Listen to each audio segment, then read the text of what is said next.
que veas lo que escuchas. Nuestros podcasts. Ateneo de Saberes, portadoras de registros sonoros.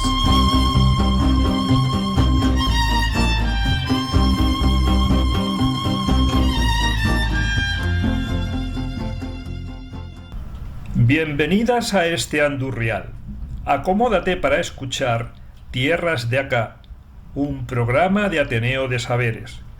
Nos desplazamos al municipio de Villamarciel, en la provincia de Valladolid, y allí nos recibe Ismael Rebordinos, con quien tuvimos la ocasión de recoger sus recuerdos en un oficio del que tuvo la fortuna de encontrarse a un maestro que le hizo crecer profesionalmente.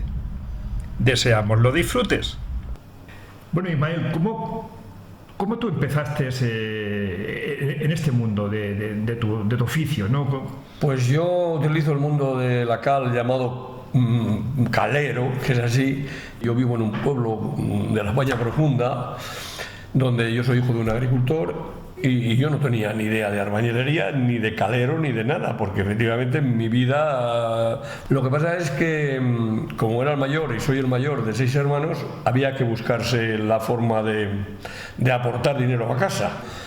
Siendo un pueblo de la España profunda, ya el cura, el alcalde y no sé quién me llevaron a un colegio de frailes, porque bueno, no es que despuntara mucho, pero... Y yo hice cuarto y reválida en un pueblo que se llama Zuera, de la provincia de Zaragoza, con los pasionistas. Por motivos de salud de mi madre, cuando yo vengo de la mili en el 72, lo de que fue el 73, me encuentro que tengo que trabajar, porque todos no podíamos vivir de la agricultura pequeñita de mi padre. Entonces yo entro en una empresa de Valladolid, una familia que se apellida Posadas y Valdiviesos, y esta empresa se dedicaba a la restauración. Concretamente, mi primer trabajo fue en el barrio de Albaicín, en Granada. Bueno, y yo fui como se iba entonces a una pensión. Entonces no existía, o existían, pero no iban los trabajadores, ¿no?, a los hoteles, a una pensión donde mi trabajo era de peón, ni más ni menos, ¿no? Entonces allí se hacía el sistema que se ha hecho toda la vida, era el bastardo. Y entonces con arena, cemento y trozo de cal se hace un bastardo. Bueno, pues yo tuve la suerte de, en la misma pensión y en el trabajo, coincidir con un señor que no he vuelto a saber nada de él de hace muchos años. Se llamaba Rabia, que era concretamente de Marrakech, o de un pueblo de al lado de Marrakech. Y aquel hombre, dijéramos, fue el que empezó a meter en la empresa, siendo un peón, la fórmula de la cal. Es decir, que aquel hombre sabía de cales y dijo, bueno, pues aquí estamos haciendo una cal, pero estamos haciendo una cal, un bastardo, no estamos aplicando cal pura, ¿no? Y aquel hombre, como yo trabajaba con él, dormía en la misma pensión con él, comía algunas veces porque te llevaban la comida a la obra, bueno, en fin, como era aquello. Aquel hombre, bueno, la verdad que era un sabio. Y aquel señor empezó a moverse a través de una familia que él conocía, que llevaba mucho tiempo en Andalucía, de Morón de la Frontera. Esta familia se apellida Gordillo. Esta gente vienen de generación de caleros, pero no de aplicadores de caleros, sino de transformación de la piedra en pasta. Es decir, cogían la piedra de Sierra Morena, la metían a los hornos, el horno tradicional, y luego después estos señores, o bien por fusión o bien por agua, apagaban la cal. La cal se apaga, la cal aérea se apaga de dos maneras, o bien por fusión, no dejándola respirar, que se convierte en polvo, o bien si la echas en unas balsas, se convierte en pasta. Bueno, pues de verdad este hombre fue, hasta que al final fuimos dando ese tipo de cal aérea a las cosas que hicimos. Se terminaron los 3 años y entonces yo ya tenía tantas ganas de aprender y ya sabía algo porque esto me lo había metido en vena. Y entonces, no sé cómo contactamos con uno de los hijos y nos dijo que nos daba trabajo a los dos. Nos daba trabajo para empezar a quemar cal. Estos hombres tenían una cosa que luego yo, claro, te vas aprendiendo, a mí me la enseñó también Rabia. Este hombre, él siempre me decía que la cal, el único problema que tenía, que por eso se había dejado de dar también allí en su zona, es porque efectivamente tiene mucha retracción y sabes que la cal no se puede dar en una capa, como se da el cemento. Tú el cemento coges y das 3 centímetros o 4 y se acabó. fragua y ahí quedó la historia. La cal no, tú no puedes dar 4 centímetros porque lo que te hace es, al carbonatar, se fisura. Entonces se va dando por capas. Ya. Se va dando por capas pequeñas de 1,5 centímetros, a lo sumo 2, si es la base. Y aquel hombre me enseñó a mí una cosa que luego yo la puse en práctica, que es la cal, tal y como sale de que porque es tierra, tiene mucho caliche. El caliche es un trocito que está quemado de piedra que si tú le tocas explota. Entonces cuando tú vas a hacer un tipo de estuco como este que hay, no le puedes hacer porque hay impurezas. Y aquel hombre me enseñó cómo ellos en Marrakech, cómo tamizaban la cal. La cal grasa, la cal cuando se apaga con agua. Cuando apagas la cal con agua, a los 15 días es agua. Si tú la dejas reposar, a los 6 meses te ha creado una capa de cal de 20 centímetros, unos coches o 30, donde realmente esa es la cal, lo otro es agua de cal, ¿no? Entonces, este hombre aprovechaban, el tamiz que ellos hacían eran con unas mosquiteras. Es decir, la tela de mosquitera, iban cogiendo cubos y lo iban pasando a otra balsa ya, dijéramos, depurado, tamizado. Entonces esa cal era ya, lo llamábamos cal grasa, eso era oro. Tú cogías la llana y podías estucar, podías hacer lo que tú quisieras. Bueno, pues ahí estuve otro año con los gordillos. Y entonces ya, bueno, pues aquel hombre también era ya mayor, no llegó nunca a venir aquí a Valladolid, digo a Rabia, seguimos dando contacto. Y Rabia me presentó a una familia en un pueblo que se llama Mollina, al lado de Antequera, donde esta gente procedían de la granja San Ildefonso de Segovia, sí, y se habían marchado a Mollina a montar precisamente un tema de cal con una empresa llamada La FAG, o La FAG, que me parece que es italiana, pero aquello era muy industrializado y ellos eran más bien, ellos no sabían aplicar, sabían un poco cómo se creaba la cal. Bueno, pues yo con aquella gente empecé a trabajar, ellos me creaban, yo iba allí una vez por mes o cada 2 meses, cogíamos la piedra, ya pasada por el horno a 990 grados, que es como se pasa la piedra de caliza, y luego la metíamos en balsas y hacíamos lo que nos había enseñado Rabia, tamizar. Pero encontramos una cosa entre ellos y yo, cómo hacer un hidratador para apagar la cal en el momento. Y a través de una empresa de Jaén conseguimos un depósito de lo que machacan la aceituna, que tiene unas aspas con un motor, donde echábamos 2.000 litros de agua y 500 kilos de piedra, y aquello empezaba a dar vueltas y en este momento estaba apagando la cal, que apagaba la cal en horas. Yo siempre fui, hasta que aprendí por mí mismo, por encima de mis posibilidades.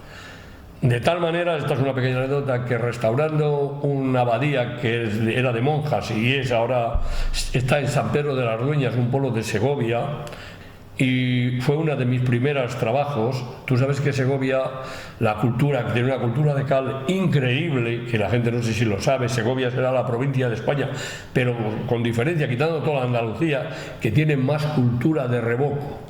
Y tiene una cosa que no la tiene nadie, hace recercados de ventana. En una ventana hace un recercado que sale 1 centímetro o 2 centímetros, que se puede dar de otro color. Ahora se podrá pintar, pero antes se pigmentaba con tierras naturales, como se pigmenta la cal. Y en aquella abadía, que yo estaba viviendo en el país de los ciegos y yo era el tuerto, pues resulta que era el que sabía de cal, sabía lo que sabía. Pero yo ahí me empecé a dar cuenta de que no podía dar la cal en grandes gruesores porque se me fisuraba, y un día pues yo había dado unos recercadores de ventana, pues me di cuenta que lo habíamos dado todo de una tacada.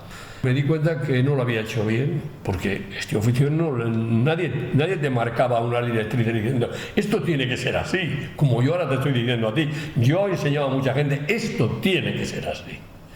Pues yo estando en casa, digo a mi mujer, me tengo que ir. Eran las 3 de la mañana, no podía dormir. Me tengo que ir a San Pedro de las Dueñas, porque estoy convencido de que cuando vayamos mañana a las 8 de la mañana, los recercados de ventana que he dado, que eran 4 o 5, van a estar todos fisurados. Y va a venir la visita, y una cosa es que esté mejor dada la cal o peor, pero si está fisurado, lo ve cualquiera, ¿no? Me cogí, me marché a San Pedro de las Dueñas y me acuerdo que llegué allí a las 4:15, y lo guarda, pero bueno, Ismael, ¿cómo? Digo, no, es que tengo que hacer, claro, no tampoco dar muchas explicaciones, ¿no? Y efectivamente ya estaba fisurado. Ya la cal ya empezaba a carbonatar, ya había fisuras para arriba, para abajo.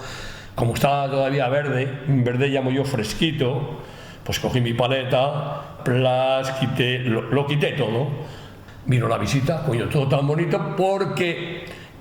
¿Qué me pasó con eso, Eduardo? Que ahí aprendí yo, efectivamente, en mi propia carne, cómo tenía que aplicar la cal, en capas muy pequeñas. Yo he dejado de hacer esto hace 7 años. Sí. Yo era purista. Todo lo que yo he dado y todas las fotos que yo te puedo aportar son puras, es cal grasa pura. Sí, sí.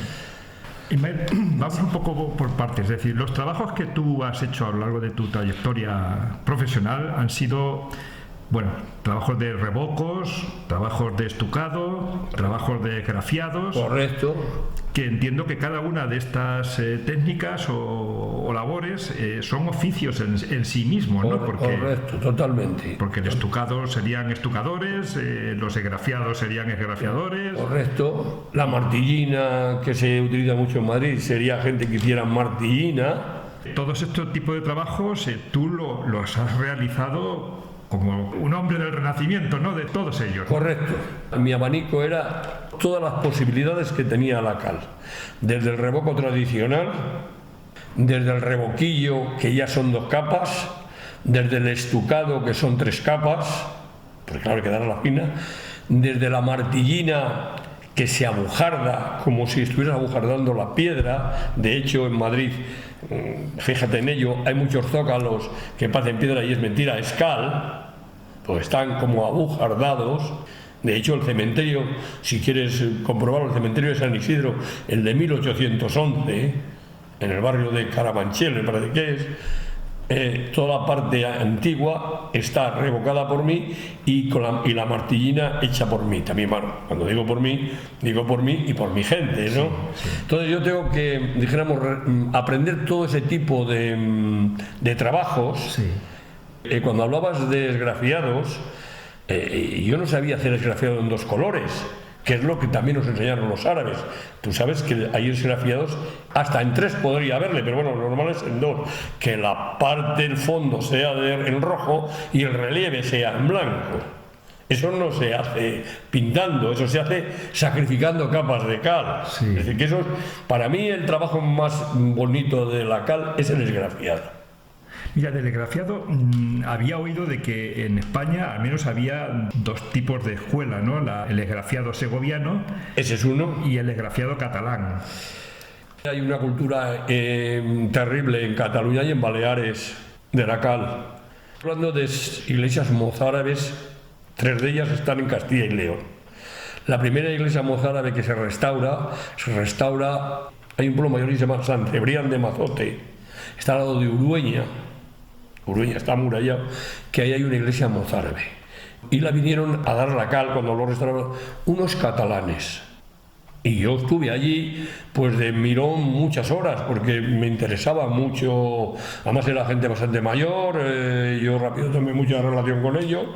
Éramos del oficio, yo iba, como siempre he ido, de humilde, porque yo he aprendido a través de otras personas. Yo he dado muchos, llámalo charlas, sobre la cal, me ha gustado mucho hacerlo, y yo una de mis primeras palabras cuando había gente ahí en la sala, les decía, oye, mi nombre es Ismael Rebordinos, y no os penséis que yo me levanté un día por la mañana y dije, voy a ser calero. No, yo no tenía ni idea, he ido aprendiendo. En fin, yo sí tengo algo bueno en la vida, tengo varias cosas, es que tengo muy buena memoria, y entonces yo veo una cosa y me quedo con ella. Y estos catalanes, cuando empezaron a picar en este pueblo, San Cebrián de Mazote, pues yo vi lo bien que aquella gente, cuando había restaurado, cuando fuere, había hecho los procesos de la cal. Una base amplia de 1,5 centímetros y 2 centímetros, con arena de mármol, pero no de mármol en redondo, sino mármol picado para que tuviera mucho agarre a la pared.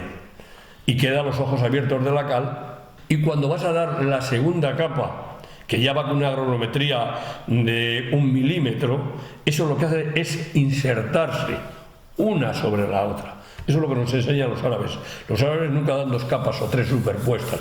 Van haciendo capas gruesas, menos gruesa y menos gruesa, para que todo vaya insertado. De tal manera que si tú cortas una pared por un lado, nunca podrás ver una capa sobre la otra, sino que es todo una base. Sí. Ese es el arte del revoco.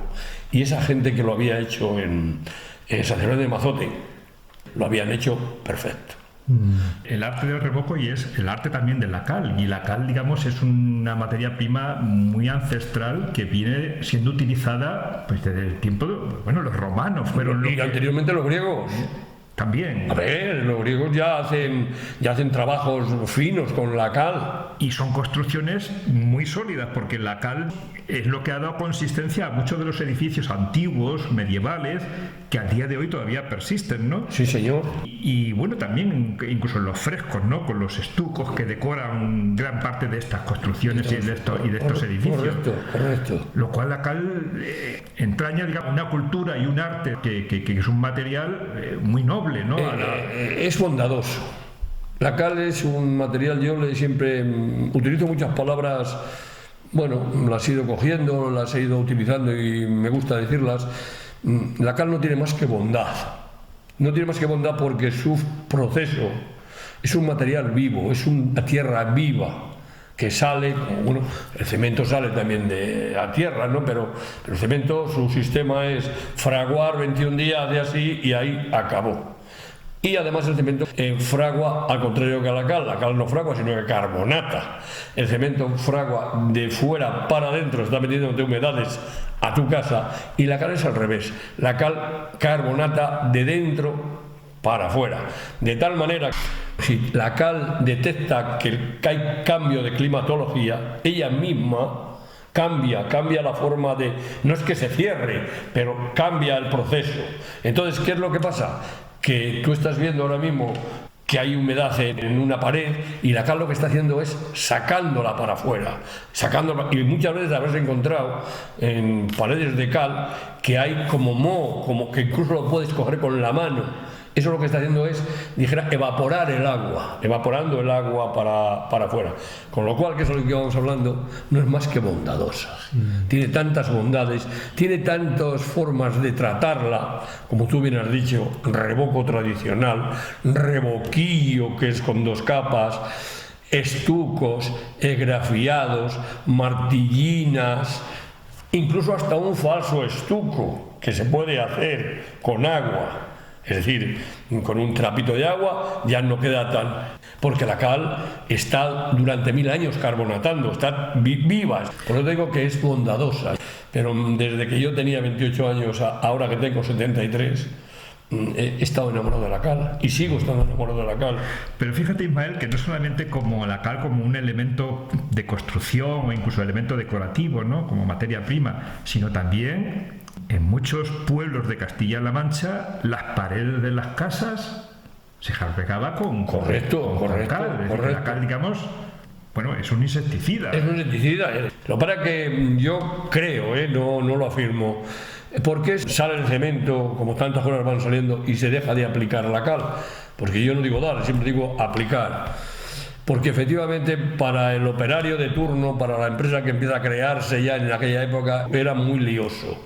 Aquí volvemos a lo que te había repetido. Es que el cemento le coges, te das una espellada y ya está dado el cemento. Y la cal no puedes hacerlo, porque tiene tal retracción que al día siguiente está fisurada. Tienes que ir capa sobre capa. Todo eso ya era muy costoso, ya económicamente, y entonces por eso la cal se va. Van desapareciendo los caleros, también era muy laborioso quemar cal, no apagar, quemar, después apagar, porque claro, no es lo mismo apagar en una balsa que apagar, como yo he visto apagar en un bidón de 200 litros de aquellos de chapa. No es lo mismo, no es en una balsa, tú la dejas que repose. Yo he dado cal reposando 6 meses. Tú imagínate 6 meses una cal con agua, porque eso es nata pura. Eso no se fisura en la vida. De hecho, muchas de mis obras, no sé, te podría enumerar Abadía de Retuerta, el Museo Nacional de Escultura de San Gregorio, no verás una fisura en mis paredes.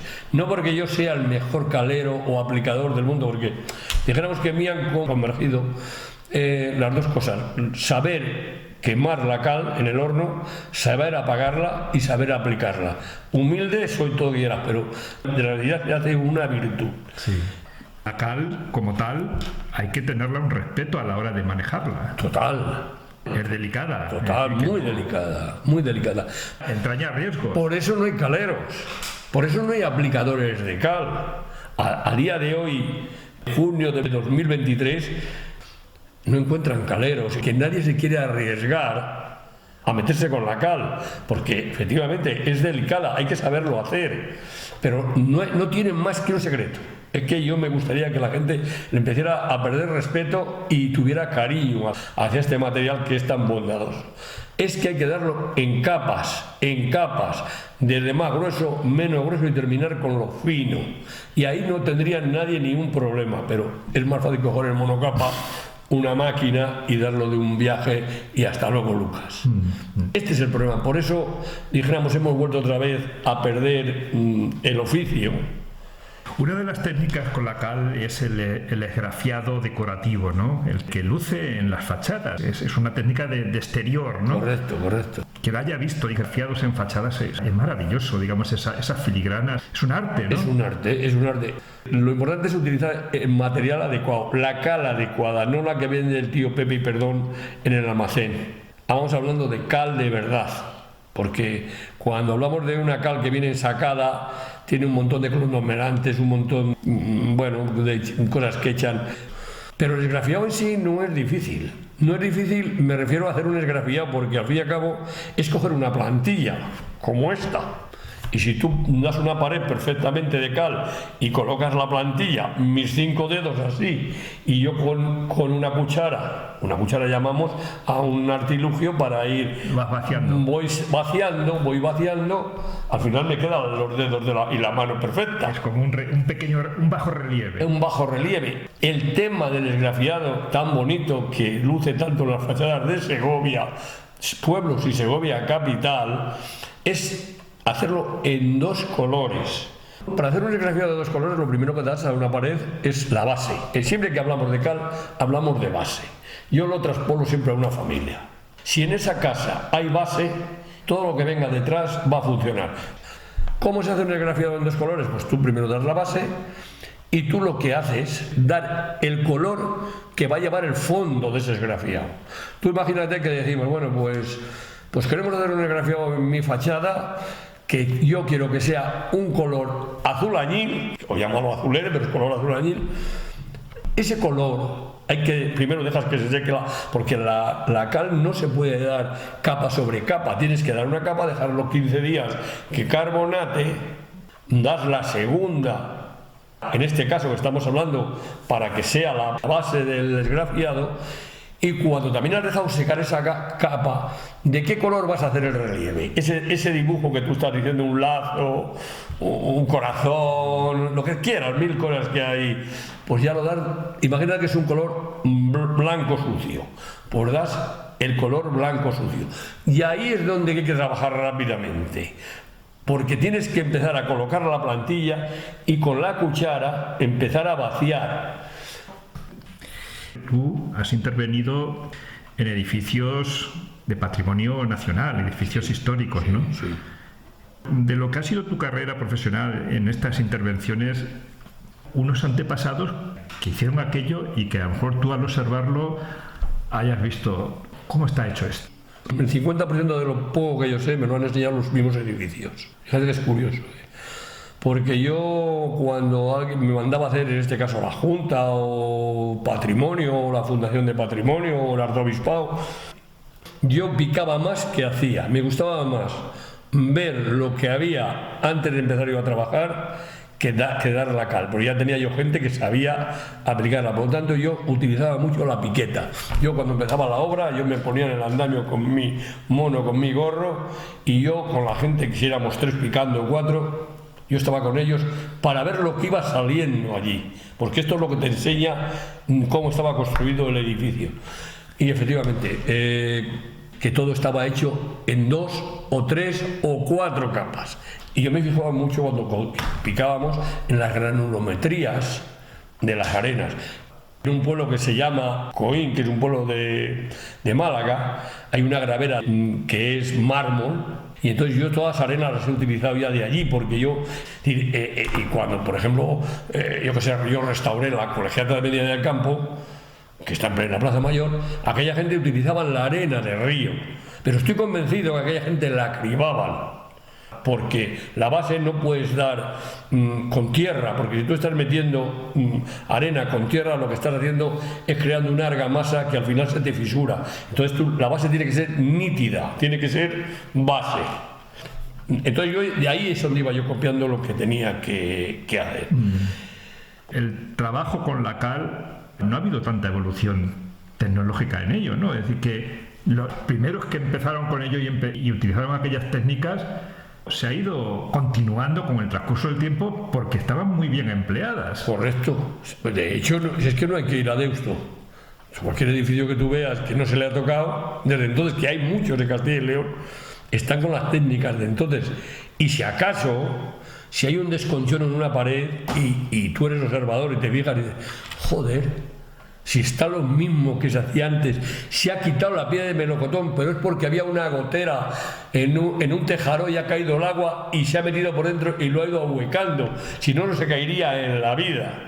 A mí lo que más me ha impactado ha sido la Plaza de Toros de Toro, que es una construcción castellana del año 1828, donde hay 2 formas de hacer la plaza. La primera, hasta la primer graderío, que es tapial, el tapial puro y duro de toda la vida, donde con maderas, con tablas, hacían lo que hoy se encofra, ya dejaban los mechinales para meter ellos alambres o para sujetar o ponían puntales. Bueno, sobre el tapial va el adobe, es decir, que hay una pared de tapial de 3 metros y encima del tapial esta gente colocan adobe, que es como está la plaza de toros de Toro.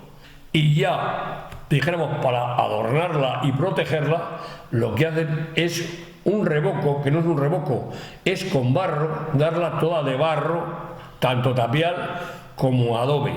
Y yo me he dado cuenta, picándola, que fíjate que el tapial suele tener mucho canto, porque al tapial le metían canto, ¿no? Al adobe no se le mete canto, se le mete paja.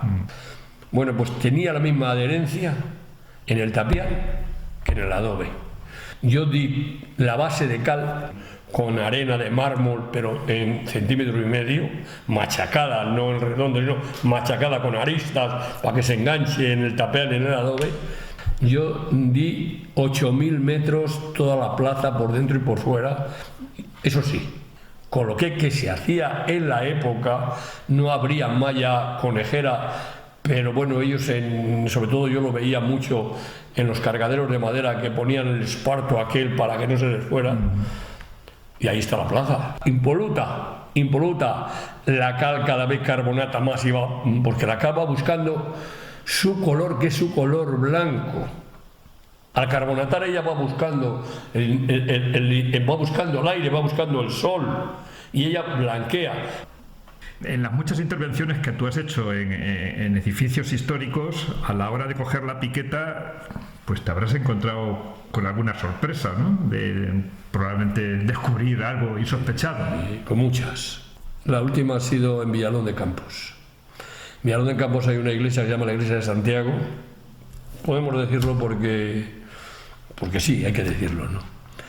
En el pórtico de la iglesia, es una iglesia mudéjar y tiene parte de gótico también, es decir, allí se entrelazan, y es adobe. Fíjate que es curioso, adobe en espiguilla. Sí que sabes lo que es el adobe en espiguilla. No lo sé. Pues el adobe se coloca de 2 maneras, o a soga, que toda la vida nos han enseñado a poner un adobe aquí, el otro aquí y el otro en el medio. Eso se llama adobe a soga, es la forma que se llama soga. Pero si tú pones así los adobes, el pico de este con este, el pico de este con el otro se llama en espiguilla, como si fuera la espiga de una cebada o la espiga de trigo. Entonces yo descubro que eso no es gótico, eso es mudéjar. Y cuando está picando, le digo, para. Y aquel hombre se para. Encontré un fingido de la época. La iglesia de Santiago me parece que es de 1200 y algo, 1300 más no es. Y un fingido es, hay una parte de adobe y luego cuando ya va a enlazar, dijéramos, con el arco de una puerta, ahí hay una zona donde esta gente hace unos motivos que es fingir que es ladrillo. ¿Cómo lo fingen? Con pintura. ¿Qué es lo que hacen? Dejar lo que es de un ladrillo a otro la yenda, como si estuvieran colocando un ladrillo. ¿Cómo lo pintan? En aquella época, con sangre y tierra. Es decir, la plaza de toro, los burladeros de la época estaban pintados con sangre de toro. He descubierto eso ahí, ese fingido, que lamentablemente se ha tapado. Pero si nos vamos, por ejemplo, a la Colegiata de Medina del Campo, en cada vez que picabas encontrabas algo. La Colegiata de Medina del Campo se empieza a construir por Gil Rodríguez de Ontañón en 1420, se termina en 1480 y ya la termina su hijo porque este hombre fallece. Lo primero que descubrimos cuando montamos andamios antes de picarla es que del centro de la Colegiata a la cabecera todos los nervios son de piedra. Y lo segundo que descubrimos es que desde la mitad para los pies todos los nervios son de yeso duro, como si fuera piedra, que tú lo veías desde arriba. ¿Cómo puede ser esto? ¿Cómo puede ser esto un yeso y esto piedra? Subimos arriba a la bóveda y nos damos cuenta que la bóveda donde están los nervios de piedra están a media rosca. ¿Por qué les ponen a media rosca? Porque ya hay unos nervios de piedra que te aguantan con todo. Pero descubrimos el yeso, un yeso muy duro, un yeso. Los ladrillos están puestos a sardinel. El sardinel es esto, uno así pegado al otro, para que la bóveda tenga más cosas. Entonces decimos, joder, esta sí que es gorda. El arquitecto que lleva esa obra es un primer espada, se llama Antonio García Paniagua. Y bueno, la verdad que hacíamos un buen tándem porque me dejaba ayudarle. Tú miras la colegiata desde abajo y dices, joder, qué bonitos son los nervios de piedra. Pero es mentira, la mitad de la iglesia para atrás no es nervio de piedra, sino que es un yeso que ya está superado y que no tiene ningún problema para caerse. ¿Qué descubres? Pues descubres que eran tan inteligentes aquella gente, en este caso Rodríguez de Ontañón, estamos hablando de 420, que hay una de las paredes que se le viene y entonces pone un arbotante, que tú ahora lo has visto en muchos sitios, en muchos arcos, un arbotante que es una pared, es una madera que está sujetando, pero la forran de cal o y entonces hacen como si fuera piedra. ¿Qué descubrí? Pues descubrí unas pinturas estupendas. ¿Qué descubrí? Descubrí que fue el último pueblo donde se reunieron los comuneros en Medina del Campo, antes de la batalla de Villalar de los Comuneros, que fue en el año 1521, que Carlos V, cuando gana esta batalla, hace pintar 6 escudos de él en el ara del altar, en los 2 lados del altar mayor, y les descubrimos. Pues también descubrí con un cura que se llamaba Don Mariano, que era un teólogo, me dijo, Ismael, aquí tiene que haber un enterramiento emparedado. Aquel hombre conocía la colegiata como si fuera, bueno, su casa era. Y efectivamente, la verdad que yo ahí trabajé con 3 figuras, con 3 restauradoras increíbles, con Guadalupe Mendoza, que llevaba, Eduardo llevaba con él a un carpintero, que era Antonio Mayoral, que restauró el caballo Longinos de Semana Santa de Zamora, con Don Dorotea, que tiene el estudio en Toledo, no sé si se habrá jubilado ya, cada una estaba restaurando retablos, cada uno estábamos a lo nuestro, ¿no?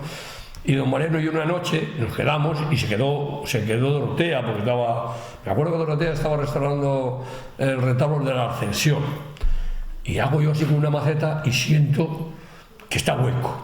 Pego y se cae el ladrillo, que era un panderete. Mira, la linterna, aquí está. Y descubrimos un enterramiento de mármol, con la casulla perfecta. las manos de alabastro, que se quitaban y se ponían la cabeza de alabastro de un obispo nacido en Medina de Campo, que ya no existe el apellido, estaríamos hablando de 1500 como mucho, ¿no? Cuando termina la colegiata, de la familia de los que se apellidan Mercado. Bueno, te podría contar 1000 historias que he descubierto, porque yo, dijéramos que escogí el mejor trabajo de la restauración, que es picar. Tú mandabas a una persona a picar, joder, que picar, a tragar polvo, pero como a mí me gustaba tanto, porque picando sé lo que tengo que dar después. Qué bueno. Bueno, yo sé, luego también una abadía del 13, esa abadía toda está también restaurada, hablo de la cal. Pero quería hacerte una salvedad. Esta abadía, que se restaura también hace 15 años o 16, a mí me hablan de un sistema de cal, pero de cal, no cal aérea, sino cal hidráulica, que se llama Tadelá. Si ya la palabra, ya sabes a dónde te transporta, ¿no? Tadelá. Árabe, ¿no? Árabe. Y entonces me pregunta, valga un poco por aclarar, este monasterio, que es del 13, hay 3 direcciones facultativas. Una dirección española, una dirección suiza y una dirección alemana. Entonces, un tan honrado, que es suizo, que es arquitecto, pues me dice: Ismael, ¿tú sabes hacer Tadelá? Era la primera vez que oía yo esa palabra. Y cuando uno es un ignorante, pues la ignorancia te lleva a ser... a ser intrépido. Intrépido. Y le dije que sí.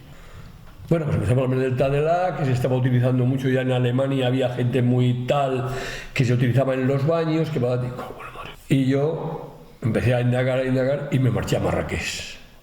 Marché a Marrakech porque yo tenía contacto con personas y efectivamente el Tadelá es un sistema de cal hidráulica que, dándole varias capas, consigues hacerla impermeable hacia el agua. Hablo con cal hidráulica. Y esta gente lo que hizo fue un spa ahí en la abadía de Retuerta, porque está hecho como se hacían las termas romanas, y hay 20.000 metros de Tadelá daos, porque era facilísimo dar Tadelá. Yo me pensé que era... Yo estuve allí una semana, me llevé a un operario mío que se llama Javier Pigazo Rey, las mejores manos que he visto yo. Lo mismo yo te estoy diciendo, Dano, que yo me gustaba picar, era mis manos dando cal. Él no daba 2 pelladas sin limpiar la llana. Tú imagínate lo que este hombre, el amor que pondría al rasear, ¿no? Nos fuimos, Javier Pigazo y yo, a Marrakech, ahorita no me acuerdo del pueblo cómo se llama, y nos enseñaron cómo daban ellos el Tadelá, ¿no? Ellos hacían una cal hidráulica casera. Tú sabes que la cal hidráulica, y nos transportamos un poco a la cal hidráulica, las basas de la mayoría de los puentes de España que hicieron los romanos están ejecutados con cal hidráulica, porque la cal hidráulica carbonata con el agua, la cal aérea carbonata con el anhídrido carbónico.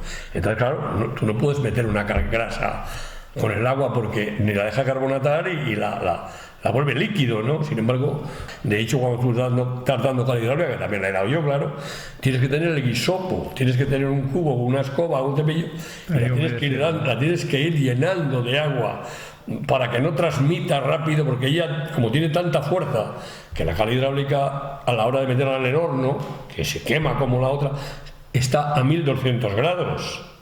Ya tiene 300 grados más que la aérea, y son luminatos y ferratos, tiene mucha convulsión. Entonces esta gente, hacían ellos una cal hidráulica casera para que los iba de puta madre, con tierra arcillosa o ladrillo machacado, incluso cenizas de haya o de roble. Ellos, a una proporción que ellos sabían, hacían una cal hidráulica. Y la cal hidráulica, al contrario que la cal mía, que la cal aérea, que tienes que utilizar llana de acero inoxidable y un fratar de esponja, eso es con una llana de madera, y entre mejor sea la madera, mejor te queda. Fíjate qué cosa más curiosa, en vez de ser de chopo, que sea de haya, que sea de roble. Entonces tú le vas dando, la vas templando, y efectivamente es cierto que tiene, cada 2 años hay que darle una pintura, que no es una pintura, es un aceite que se hace de aceituna, y lo hacen en Italia. Tú le das con una esponja para crearla que el agua resbale. Y que yo ahí descubrí y fui capaz, y ahí sí aprendí yo sobre la marcha a la. Bueno, al día de hoy ya está jubilado, pero qué buenos recuerdos, ¿no? Quedan de toda esa trayectoria. Eduardo, yo he tenido mucha suerte en la vida. Yo quizás he tenido una suerte increíble de trabajar en algo que descubrí con 22 años, que yo no tenía ni idea de que este mundo existía. Además, tengo que decir que lo descubrí en una ciudad que la visito muchísimo, porque para mí el barrio de Albaicín es casi mi casa. Yo tuve la gran fortuna de encontrar este oficio, de encontrar a Rabia, este hombre que ya, bueno, pues fui perdiendo la pista con él, que este fue el que me metió la vena, me metió la... De alguna manera fue tu maestro. Fue mi maestro, aquel hombre, es una pena. Y luego te vas dando cuenta, Eduardo, a paso del tiempo, que qué pena gente como él, que no le tenían en cuenta, como a mí tampoco, porque yo era un peón. Es que he sido peón en Granada y he sido peón en la abadía de Retuerta, porque me ha gustado picar. Porque donde se aprende no es dar. Yo siempre digo que, y perdón por los albañiles, yo digo que un burro pone ladrillos porque va a traerle una cuerda, ¿no? El tema es saber cómo hay que colocar ese ladrillo. Entonces, el picar, que yo ya ves que te lo estoy con mucho énfasis diciendo, yo sé aplicar cal, como lo voy a saber si he sido enseñado a mucha gente. Pero creo que la virtud está en lo que hizo Rabia, enseñarme lo que él sabía, por circunstancias no sé de qué, quizá no por pasión a él, sino porque me daba un poco de pena aquel hombre que ya tenía una cierta edad y estaba picando conmigo. Yo entonces era joven, tenía 23 años o 22, podía picar. Y fíjate que lo que aquel hombre me hizo, que me dio 43 años de felicidad con la cal. 43, ¿eh? Pues agradezcamos que llegase a ti ese conocimiento de un oficio artesano y poner en valor el trabajo de base, ¿no? de un peón, como bien dices, pues, un albañil, un picador, y la importancia que tiene cuando se lleva con mucho cariño, con mucho gusto, con mucha satisfacción y con muchos lugares tan emblemáticos con los que tú has intervenido. Es cierto, también he tenido suerte, Eduardo. Muchas gracias, amigo. Chao, mi amor, y que vuelva pronto, que cuando regrese y le brillen esos ojos, que le brillen esos ojos, al filo en la tarde su bienvenida, no se le olvide empacarme cato pa' tan largo viaje que su merced emprende en esta noche de domingo. La ira y la ila, la la la y la la y la y la la y la y la y la la y la y la y la. Venga pa' acá, le beso esa boca pa' coser los rotos antes de la partida. Ay, antes de que se vaya y lleguen los pesares de la carretera. Y si en el bus no puede dormir, llámeme a ese luco que yo le contesto, así sea muy tarde. La la y la y la la la la.